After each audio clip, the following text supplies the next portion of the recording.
할렐루야, 할렐루야, 아멘. 오늘도 거룩하고 복된 주의 날, 이른 아침 또한 하나님께 또한 예배드리는 우리 모든 성도님들 사랑하며 축복합니다.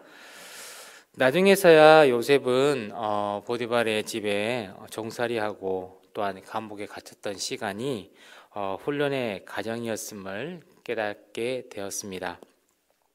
당시에는 짐작하지 못했을 것이죠. 하지만 하나님께서 요셉을 또한 만드시고 또한 요셉을 통해서 하나님의 뜻하신 계획을 이루는 그 과정에서 당시 요셉은 성실하게도 자기에게 맡겨진 일을 잘 감당하면서 힘든 삶을 또한 하루하루 견디면서 살았던 요셉이었습니다.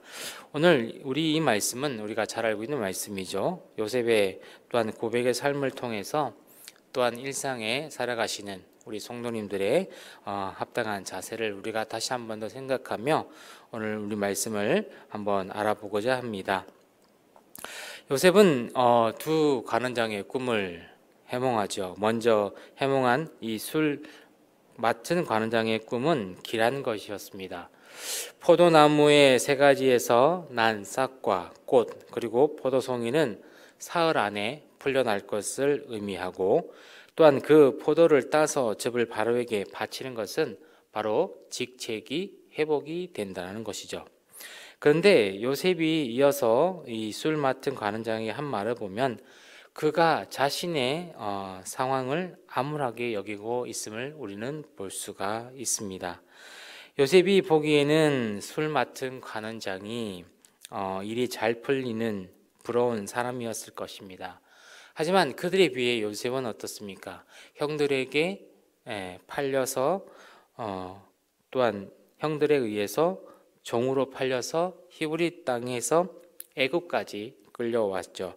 그리고 또한 억울하게 옥살이에 갇혀서 지금 옥살이에 갇혀 있고 옥에 갇혀 있는 상황입니다. 비록 노예로 팔려오긴 했지만 이 친히 대장 보디발의 집에서 또한 억울하게 힘들고 어려운 삶을 살게 되죠. 그렇지만 이 보디발 집에서는 모든 것을 관장하도록 맡은 정말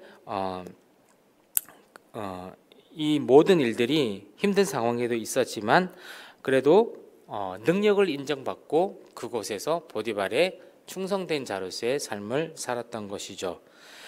그러나 억울하게 옥살이를 하고 있는 가운데 있지만 다른 죄수들처럼 무가치한 시간을 보내는 것이 아니라 또한 간수장이 하는 일을 맡고 또한 그곳에서도 애굽의 또한 최고층에 속한 사람들의 꿈을 자신 있게 해석할 수 있는 능력을 갖추어 댔음에도 불구하고 요셉은 지금 자신이 불행하다고 생각하면서 힘 있는 사람에게 건짐을 받아야 한다고 느끼고 있는 것을 우리는 볼 수가 있습니다. 그러나 요셉은 앞에는 이 술 맡은 관원장이 있는 것이 아니라 또한 떡 맡은 관원장처럼 비참한 결말을 맞이하는 사람도 있었습니다. 하지만 요셉은 자신의 불행한 처지와 상황을 주목하고 있는 모습을 오늘 우리 이 말씀을 통해서 우리에게 보여주고 있는 것이죠. 자신의 처지와 또한 상황에 집중하면 또한 벗어나야 한다는 생각 외에는 다른 생각을 갖지 못하게 되는 것입니다. 사실 우리는 상황이 어려울수록 시야를 더 높여야 되고 또한 그 시선을 더 높여야 한다는 거죠. 우리가 힘들고 어려운 상황일수록 우리는 어떻습니까? 그 문제를 계속 생각하고 또한 그 문제를 해결하려고 하지만 우리가 아무리 그 어려운 문제를 해결하고 또한 어려운 상황일수록 그 문제가 쉽게 해결되지 않는다라는 것입니다. 그래서 우리는 상황이 어려울수록 더 넓게 시야를 더 넓혀서 시선을 더 높여야 한다는 거죠.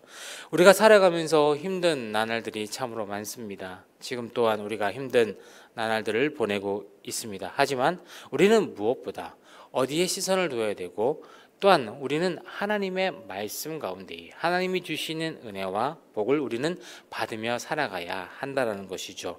오늘 요셉은 또한 나를 건져달라는 그러한 마음으로서 하나님 앞에 또한 고백을 하게 되는 것입니다. 사실 이 요셉의 해몽은 너무나도 정확했던 것이죠.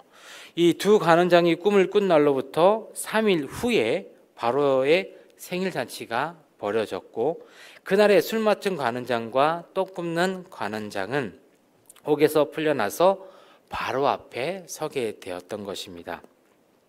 요셉의 해몽대로 술 맡은 관원장은 직위를 회복을 하게 되죠. 하지만 떡 굽는 관원장은 어떻습니까? 처형을 당하게 되었습니다. 요셉은 술 맡은 관원장이 직위를 회복하면 자기를 부탁한 대로 바로에게 자기 사정을 아뢰어서 이제 곧 자신이 풀려나서 아버지의 집으로 다시 돌아갈 수 있으라는 기대를 했던 것이죠. 그러나 요셉은 어떻습니까? 다시 한 번 더 배신감을 느껴야 했습니다. 술 맡은 관원장이 요셉을 기억하지 못했다. 그리고 그를 잊었다라는 같은 말이 오늘 말씀에 반복되고 있는 것이죠. 이는 요셉이 그가 복직되었다는 소식에 기뻐하면서 이제 옥에서 풀려나리라는 소식을 기다렸지만 아무리 기다려도 소식이 오지 않았다는 거죠. 그리고 절망에 빠져서 심정을 고스란히 전달하는 표현을 오늘 우리 말씀에서 볼 수가 있습니다. 하지만 요셉은 하나님이 어떠한 계획을 갖고 계신지도 알지 못했고, 또한 억울하고 힘든 상황에서 벗어나기만을 기대를 했었다는 거죠. 하지만 하나님은 그가 생각했던과는 비교도 되지 않는 큰 은혜를 준비하고 계셨다는 것입니다. 하나님의 사람은 하나님이 행하신 그 큰 일을 기대하면서 하루하루 믿음으로 살아가야 한다는 거죠. 하나님께서는 벌써 우리의 이미 살아갈 계획을 이미 정해 두셨다는 거죠.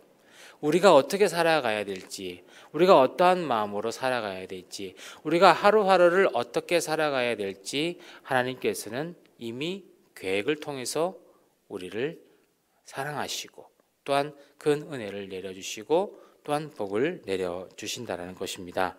말씀을 맺습니다. 요셉은 그 12년의 힘겨운 세월 끝에 드디어 기회를 잡은 듯 했지만 아직 더 많은 시간이 필요했던 것입니다.